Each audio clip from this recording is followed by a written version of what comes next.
O que a gente tentou perseguir ao longo deste projeto, deste programa, dessa seleção, né, desse momento que o Itaú Cultural viveu em torno desse processo de seleção do Rumos, a gente tentou reafirmar talvez um DNA do programa, né, que estava sempre muito presente desde os primeiros editais, que era não se tratar de um programa de simples premiação ou de simples repasse de recursos, ou de simples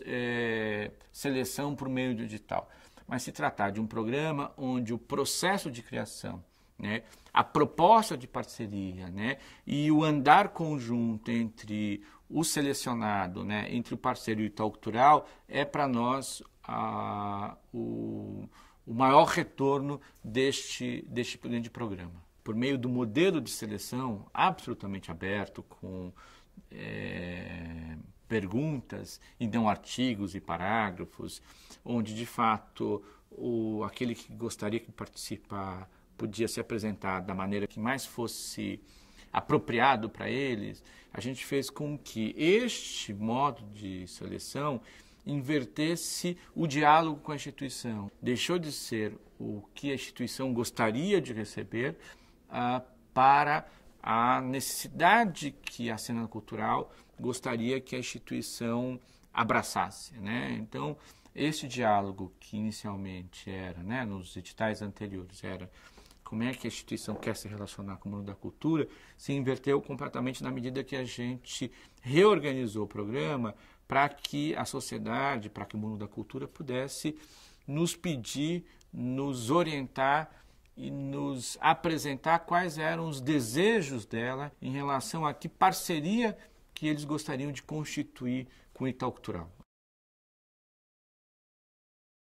Cada um desses 15 mil projetos, pelo menos, foi lido por 3 pessoas. Depois tivemos uma nova seleção daqueles projetos que ficaram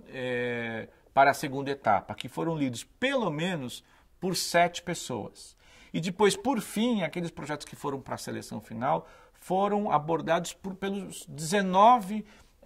membros da comissão, fazendo com que, ao longo desse percurso de quase 6 meses, a gente tratou de maneira muito digna e muito respeitosa e com muita serenidade esses 15 mil projetos que nos chegaram. Isso fez com que esta seleção final se apresentasse com uma diversidade de projetos que realmente nos surpreendeu,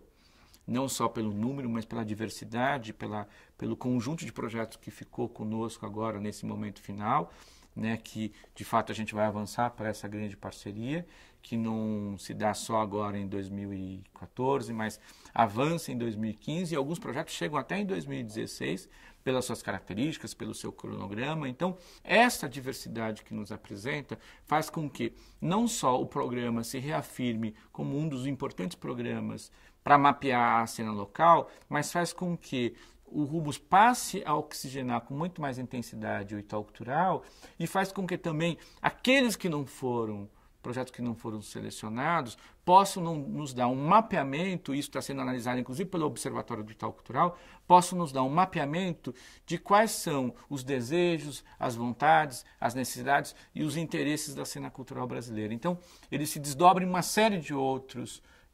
programas e projetos, né? Um é a oxigenação do Itaú Cultural, por meio desses projetos. 2, o diálogo com esses